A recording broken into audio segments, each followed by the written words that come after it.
Monsoon तज्ञ Punjab duck Amravati जिल्ह्यातील दर्यापूर तालुक्यातील कार्यक्रमानिमित्त जात असताना कृषी केंद्राने घेतला सत्कार।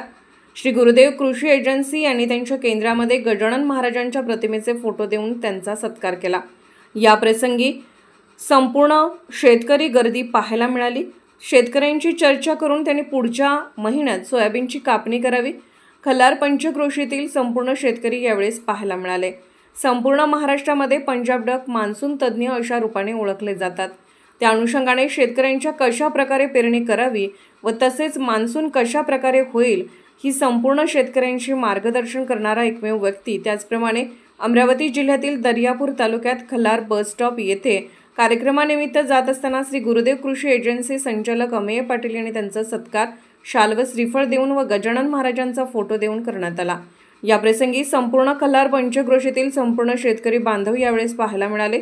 पंजाब डक यांच्याशी चर्चा केली असता संपूर्ण शेतकऱ्यांचे समाधान यावेळेस करण्यात आले। शेतकऱ्याला सांगू इच्छितो की आणखी सप्टेंबरच्या शेवटच्या आठवड्यात म्हणजे आता हे पाऊस 17, 18, 19 तर पडणारच आहे। त्याच्यानंतर 23, 24, 25 सप्टेंबरला एकदा पाऊस येणार आहे अमरावती जिल्ह्यामध्ये दर्यापूर तालुक्यामध्ये आणि त्याच्यानंतर 27, 28, 29 मात्र मुसळधार अतिवृष्टी होणार आहे। सुरुवातला जूनच्या पासून सुरुवात झाली होती, परंतु 2 महिने पाण्यानं कुठेतरी शेवट दाखवण्याचा प्रयत्न केला होता, परंतु शेतकरी कुठेतरी हवालदिल झाला वाटतोय।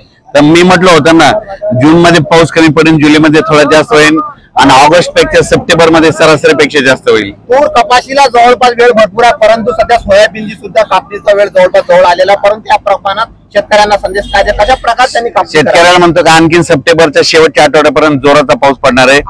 ऑक्टोबर लागायच्या नंतर पावसाचा जोर ओसरणार आहे, त्याच्यामध्ये तुम्ही सोयाबीनची काढणी करा। अमरावती जिल्ह्यामध्ये प्रथमदा पहिल्यांदा आल्यानंतर दर्यापूर तालुक्यामध्ये आल्यानंतर कसं वाटतं? अमरावती जिल्ह्यामध्ये मी तुम्हाला सांगतो, अमरावतीत नाही समजा विदर्भ पश्चिम विदर्भ 11 जिल्हे हे माझ्या आवडीचे जिल्हे आहेत, कारण की सगळेचे कोरडवाहू आहेत आणि कोरडवाहू शेतकऱ्याला कोणी मदत करत नाही, म्हणून रात्रंदिवस मी या विदर्भाचं नाव घेतो। त्याचप्रमाणे यावर्षी सुरुवातीला मान्सून न आल्यामुळे आता जास्त प्रमाणात मान्सून होत आहे। त्या अनुषंगाने सोयाबीनची कापणी कधी करावी यावेळेस संपूर्ण शेतकरी व प्रतिष्ठित नागरिक त्यावेळेस पाहायला मिळाले। Amey Shivdasrao Mupare, Shri Gurudev agro agency Khallar stop. सर्वप्रथम आज पहिल्यांदा पंजाब डक आपल्या केंद्रांना भेट देऊन शेतकऱ्यांना कशा प्रकारे संदेश देण्याचा प्रयत्न केला? आम्ही पंजाब राव डगांना बोलावलं तिथं कार्यक्रम आहे चणकापूरला, पण एक उभ्या कास्तकाराला एक भेट द्यावं असं त्यांना कन्व्हिन्स केलं, त्यामुळे तिकडे आले आणि त्यांनी शेतकऱ्यांना पाण्याचा अंदाज सांगितला, कधी पाऊस येणार, कधी उघडझाप राहणार, समोरचा अंदाज सांगितला, त्याप्रमाणे सोयाबीनची कापणी कधी करायची त्याबद्दल पूर्ण त्यांनी माहिती दिली।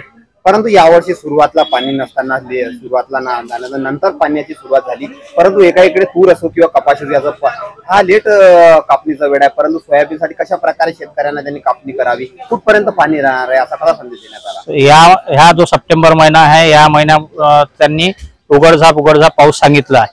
रात्रीच्या वेळेस पाऊस राहणार आहे असं हे निश्चित सांगितलेलं आहे। त्याप्रमाणे ह्या महिना ज्यांचे सोयाबीन हिरवे आहेत 1, 2, 8 दिवस असे राहू शकतात, अशा ज्या नवीन व्हेरायटी आहेत त्या 8-10 दिवस तग धरू शकतात, वातावरणासोबत तग धरू शकतात। ह्या महिना जाऊन जर पुढच्या महिन्यात कापणी केली तर चांगलं राहील।